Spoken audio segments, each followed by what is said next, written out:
Wow, Emma, we didn't even let you sit down then. What an incredible match. I have to ask you, you've played a lot of tennis over the last few years, well, your whole life really, but put that match with the heat, the conditions, and of course, you know Camilla, she's such a fighter, into context for us.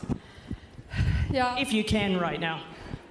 I think I died about 3 times in that match and then came back. Honestly, I don't know how.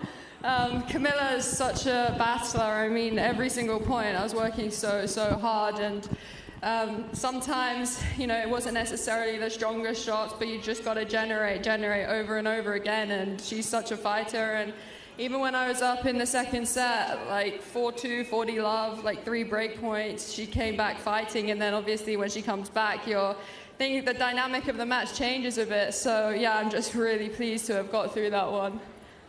How much did you, after you won the first set, you know you've got it under your belt, obviously with the heat conditions. What do you tell yourself when you go inside to regroup, to come back out here in these conditions? It's really tough. I mean, after a set like that, where there's so much emotion involved and there's so much going on, and then you win the set, it's very easy to just switch off. And I was just telling myself to stay sharp, keep working for every point, because I knew as soon as I let up, she'd be right back in, and that's what she did. And sometimes it's difficult, because after all the emotion, you almost forget how to play tennis after a bit of a break like that. And it's very easy to switch off, but I'm happy that I pulled through. So you saw that she took a timeout because of blisters on her feet, and you had obviously some blisters on your hand. I wish you guys could see this. It's not pretty. Look at that. And there's more on my feet as well. Some more on my feet as well. Yeah, so in the conditions like this, explain how and why that happens.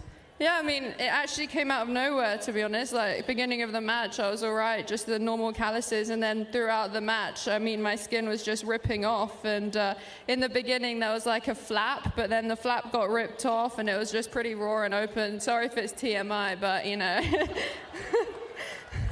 That's okay. I just want you all to know that I'm really close to them, and the calluses are pretty ugly. Listen, you got to play against Samsonova now, who won earlier today. Such a big hitter of the ball. Very, very different to your opponent that you played today. I know it's hard to think about, but your thoughts on playing her? Yeah, she's a big ball striker, and she has the ability to take the game out of your hands. So for me, it's just about recovering as best as I can for tomorrow. And then she also had a 3-set match today, so I think both of us are going to be feeling it, and it's going to be a matter of, you know, who's going to stay tough. And yeah, we'll see how the dynamic goes tomorrow. Emma, I'm going to let you go because wow, oh wow, almost 3 hours. Ladies and gentlemen, what a performance. Emma Raducanu.